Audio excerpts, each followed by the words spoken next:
Merhaba sevgili izleyiciler. Ebru Şef'in Mutfağı kanalına hoş geldiniz. Bugün sizlerle birlikte Osmanlı Saray Mutfağı'nın güzide yemeklerinden mutancana nasıl yapılır bunu öğreneceğiz. Öncelikle ben malzemelerimizi sıralamak istiyorum. 2 çorba kaşığı kadar tereyağı, 285 gram kuzu kuşbaşı, 1 çorba kaşığı un, 1 çay kaşığı sumak, 1 çay kaşığı çekilmiş taze karabiber, 7-8 adet arpacık soğanı, ama benim elimde olmadığı için ben bir orta boy kuru soğanı rondel bir şekilde doğradım ve onu kullanacağım. Yarım su bardağı kadar kabukları soyulmuş iç badem, yarım su bardağı kuru kayısı, yarım su bardağı kuru erik, yarım su bardağı kuru incir, bir çay bardağı yarısı kadar kuru üzüm kullanacağız. Şimdi yemeğimizi yapmak için ocağa geçelim.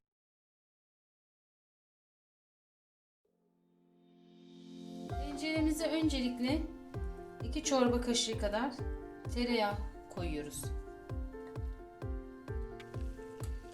Tereyağımız köpürmeye başladığında, eridiğinde iyice içerisine etlerimizi atıp mühürlüyoruz.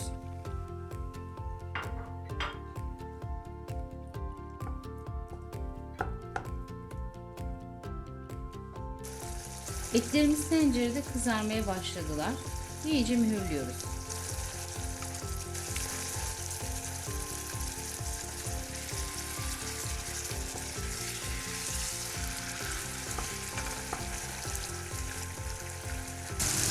İyice kavrulmuş olan etlerimizin üzerine arpacık soğanlarımızı, yoksa da yerine bir orta boy doğranmış yarım ay soğanımızı ilave ediyorum.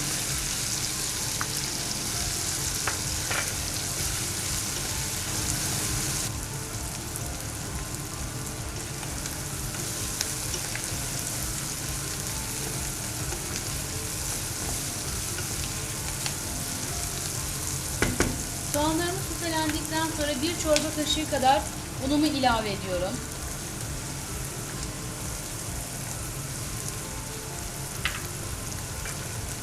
Üzerine bir miktar sirke, yaklaşık bir çorba kaşığı kadar, şöyle bir çorba kaşığı kadar sirkemi gezdiriyorum.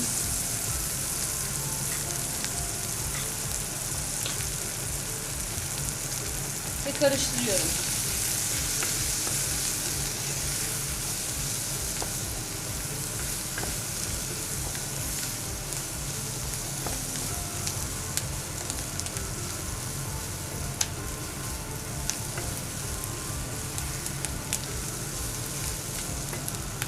Ocağımı kısa alıyorum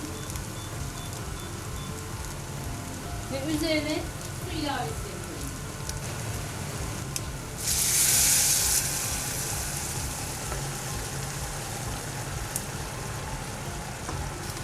İki su bardağı sıcak su ilave ediyorum.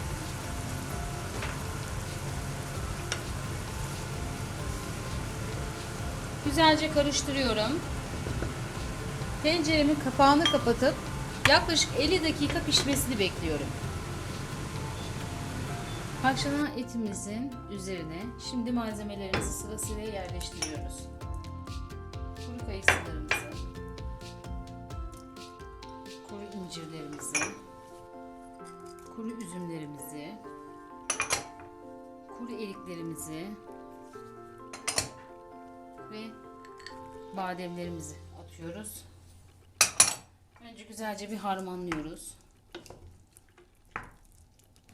Bir miktar sumağımız vardı. Sumağımızı ilave ettik. Ve biraz da karabiber. Bir çay kaşığı kadar da. Ve bir tatlı kaşığı da tuzumuz olacak. Tuz ilave edeceğiz.